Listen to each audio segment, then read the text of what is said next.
Bem-vindo ao Novo Testamento em 90 dias. Leitura de hoje, Atos capítulo 25 e 26. Capítulo 25. Tendo, pois, Festo assumido o governo da província, 3 dias depois, subiu de Cesareia para Jerusalém, e logo os principais sacerdotes e os maiorais dos judeus lhe apresentaram queixa contra Paulo e lhe solicitavam, pedindo como favor, em detrimento de Paulo, que o mandasse vir a Jerusalém, armando eles cilada para o matarem na estrada. Festo, porém, respondeu achar-se Paulo detido em Cesareia e que ele mesmo muito em breve partiria para lá. Portanto, disse ele, os que dentre vós estiverem habilitados, que desçam comigo, e havendo contra este homem qualquer crime, acusem-no. E não se demorando entre eles mais de 8 ou 10 dias, desceu para Cesareia, e no dia seguinte, assentando-se no tribunal, ordenou que Paulo fosse trazido. Comparecendo este, rodearam-no os judeus que haviam descido de Jerusalém, trazendo muitas e graves acusações contra ele, as quais, entretanto, não podiam provar. Paulo, porém, defendendo-se, proferiu as seguintes palavras: Nenhum pecado cometi contra a lei dos judeus, nem contra o templo, nem contra César. Então Festo, querendo assegurar o apoio dos judeus, respondeu a Paulo: Queres tu subir a Jerusalém e ser ali julgado por mim a respeito dessas coisas? Disse-lhe Paulo: Estou perante o tribunal de César, onde convém seja eu julgado. Nenhum agravo pratiquei contra os judeus, como tu muito bem sabes. Caso, pois, tenha eu praticado algum mal ou crime digno de morte, estou pronto para morrer. Se, pelo contrário, não são verdadeiras as coisas de que me acusam, ninguém, para lhe ser agradável, pode entregar-me a eles. Apelo para César. Então Festo, tendo falado com o conselho, respondeu: Para César apelaste, para César irás. Passados alguns dias, o rei Agripa e Berenice chegaram a Cesareia a fim de saudar a Festo. Como se demorasse ali alguns dias, Festo expôs ao rei o caso de Paulo, dizendo: Félix deixou aqui preso certo homem, a respeito de quem os principais sacerdotes e os anciãos dos judeus apresentaram queixa, estando eu em Jerusalém pedindo que o condenasse.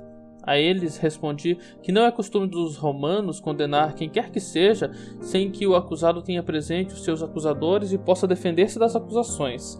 De sorte que, chegando eles aqui junto, sem nenhuma demora, no dia seguinte, assentando-me no tribunal, determinei fosse trazido o homem. E levantando-se os acusadores, nenhum delito referiram dos crimes de que eu suspeitava.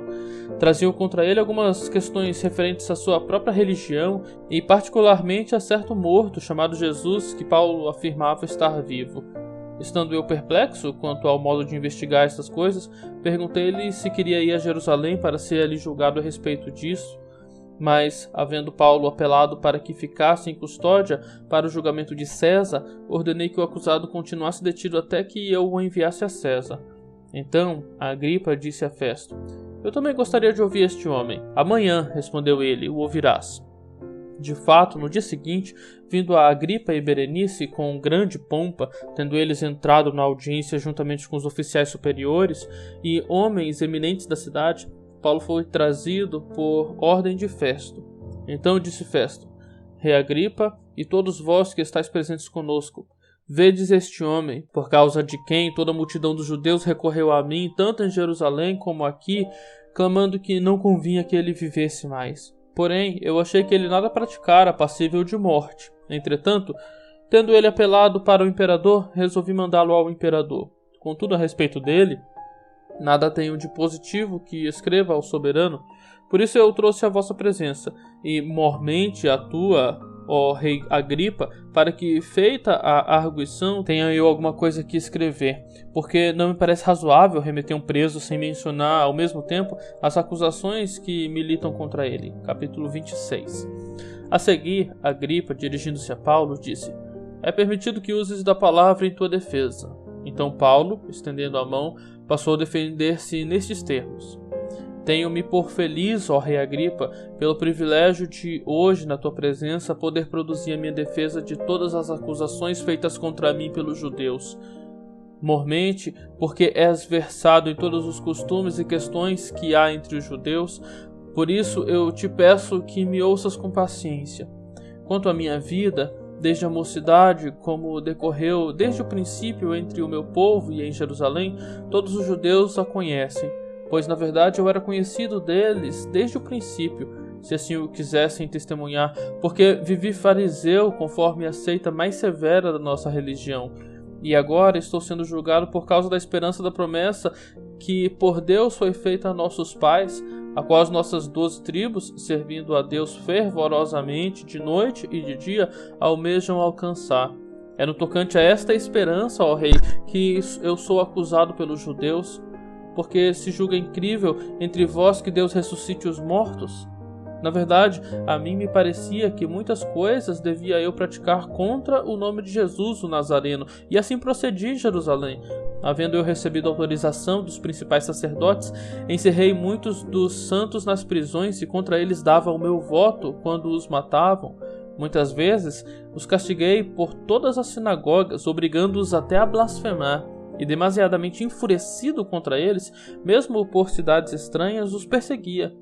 Com estes intuitos, parti para Damasco, levando a autorização dos principais sacerdotes e por eles comissionado. Ao meio-dia, ó Rei, indo eu o caminho fora, vi uma luz no céu, mais resplandecente que o sol, que brilhou ao redor de mim e dos que iam comigo.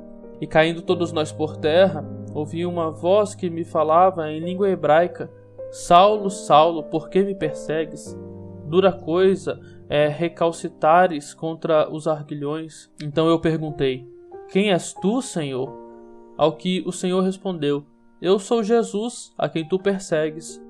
Mas levanta-te e firma-te sobre teus pés, porque por isto te apareci, para te constituir ministro e testemunha, tanto das coisas em que me viste, como daquelas pelas quais te aparecerei ainda, livrando-te do povo e dos gentios, para os quais eu te envio, para lhes abrires os olhos e os converteres das trevas para a luz e da potestade de Satanás para Deus, a fim de que recebam eles remissão de pecados e herança entre os que são santificados pela fé em mim. Pelo que, ó Rei Agripa, não fui desobediente à visão celestial, mas anunciei primeiramente aos de Damasco e em Jerusalém, por toda a região da Judéia e aos gentios, que se arrependessem e se convertessem a Deus, praticando obras dignas de arrependimento. Por causa disto, alguns judeus me prenderam, estando eu no templo, e tentaram me matar-me. Mas alcançando o socorro de Deus, permaneço até o dia de hoje, dando testemunho, tanto a pequenos como a grandes, nada dizendo, senão o que os profetas e Moisés disseram haver de acontecer, isto é, que o Cristo devia padecer, e sendo o primeiro da ressurreição dos mortos, anunciaria a luz ao povo e aos gentios. Dizendo ele estas coisas em sua defesa, Festo o interrompeu em alta voz: está louco, Paulo? As muitas letras te fazem delirar. Paulo, porém, respondeu: não estou louco, ó excelentíssimo Festo. Pelo contrário, digo palavras de verdade e de bom senso, porque tudo isto é do conhecimento do rei, a quem me dirijo com franqueza, pois estou persuadido de que nenhuma destas coisas lhe é oculta, porquanto nada se passou em algum lugar escondido. Acreditas, ó rei Agripa, nos profetas? Bem sei que acreditas. Então Agripa se dirigiu a Paulo e disse: por pouco me persuades a me fazer cristão. Paulo respondeu: assim Deus permitisse que, por pouco ou por muito, não apenas tu, ó rei, porém todos os que hoje me ouvem se tornassem tais qual eu sou, exceto estas cadeias. A essa altura, levantou-se o rei e também o governador e Berenice, bem como os que estavam assentados com eles. E havendo-se retirado, falavam uns aos outros, dizendo: este homem nada tem feito passível de morte ou de prisão. Então Agripa se dirigiu a Festo e disse: este homem bem podia ser solto, se não tivesse apelado para César. Tenham todos um ótimo dia.